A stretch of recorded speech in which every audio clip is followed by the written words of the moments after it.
The reality is Mr. Williams had nothing to do with what went on in the courtroom yesterday. One of the co-defendants, on his way to the restroom, tried to pass something to Mr. Williams, who immediately turned it over to the deputy without even knowing what it was. Well, that's good, Rizzo fam, because it looked like young Thug and his co-defendant thought it was a good idea to pull off a drug deal during their court hearing, and now the co-defendant reveals what he really gave Thugger. Young Thug's long-awaited trial has been heating up, with controversy surrounding him over the last 6 months unlike anything else.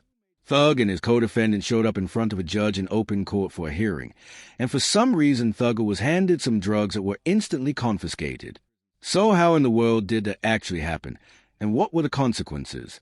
As you all know, young Thug is in jail, and he and other members of YSL are waiting for their trials to begin.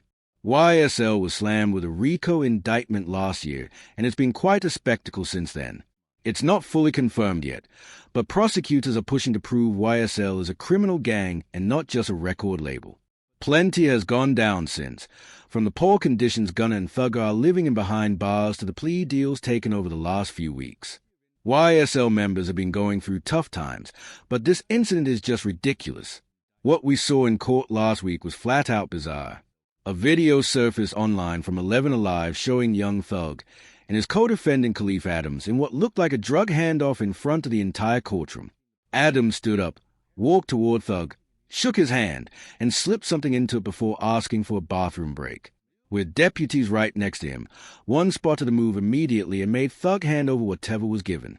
It hasn't been officially confirmed, but many believe the substance was Percocet pills, marijuana, and tobacco.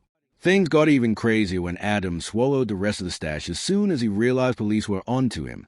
Worried about his health, the judge halted the hearing and Adams was rushed to the hospital where medics made sure he didn't overdose. The judge later stated in front of everyone that contraband was once again brought into the courtroom and made it clear that this behavior is unacceptable. This is the third time that we've had contraband introduced into this in this space. One of the more notable criminal defense attorneys and prosecutors, Daryl Cohen, also weighed in on the fiasco that went down last week. He said this type of behavior is a disgrace and makes you wonder how in the world these people are being allowed to get away with it. He pointed out that there's no excuse for something like this happening not once, not twice, but 3 times. Fans online jumped into the discussion as well. Some argued the deal happened because the co-defendant had absolutely nothing to lose, while others started questioning if there might be something deeper going on behind the scenes. One person wrote that a man already serving a life sentence for murder has nothing left to lose in terms of freedom, while another was shocked to see it unfold in plain sight, commenting that the guy was serving life and still walking around the courtroom easier than they could. The reason so many are saying he has nothing to lose is because Khalif Adams is already serving a life sentence without parole for committing a murder, and to make things worse, he is now staring down additional charges tied to this drug handoff. His attorney, Chamberry Calendar, spoke up about what happened, saying Adams is an innocent man and has nothing to do with the drugs found with him. He claimed the allegations are nothing more than statements made by the state to stall the already lengthy jury selection process. According to him, Adams maintains his innocence and is focused on seeing this trial through. As for young Thug, it looks like he may have dodged a bullet, because so far he isn't facing any new charges from this incident. His attorney, Keith Adams, addressed it the day after, saying young Thug has absolutely nothing to do with the co-defendant and bears no responsibility for what went down. The reality is, Mr. Williams had nothing to do with what went on in the courtroom on yesterday. One of the co-defendants, on his way to the restroom, attempted to pass something to Mr. Williams, who immediately turned it over to the deputy. He did not know it was allegedly Percocet? Did not know. Well, we don't know what it is. Did not know what it was, turned it over to the deputy right away. The deputies took action.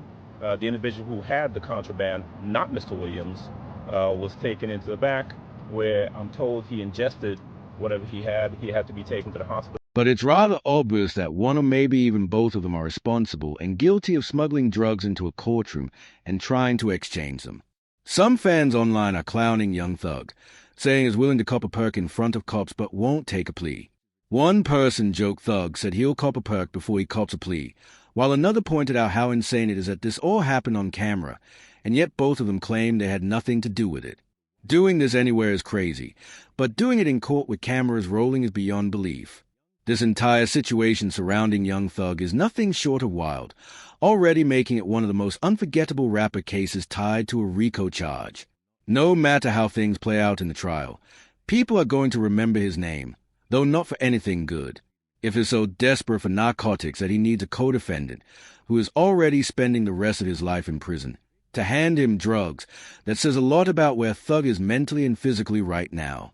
He is clearly battling withdrawal and his superstar lifestyle habits, hitting rock bottom if he's resorting to courtroom hearings just to get a fix. What remains to be seen is whether this incident adds yet another charge to his name, which could mean an even longer sentence than originally expected. So what are your thoughts on Young Thug, his co-defendant, and the fact they actually pulled off a drug handoff in the middle of court? Do you think this makes things tougher for Thugger in his trial, or will it not really change much? Drop your thoughts in the comment below, and if you enjoyed this breakdown, hit like, share with your friends, and don't forget to subscribe.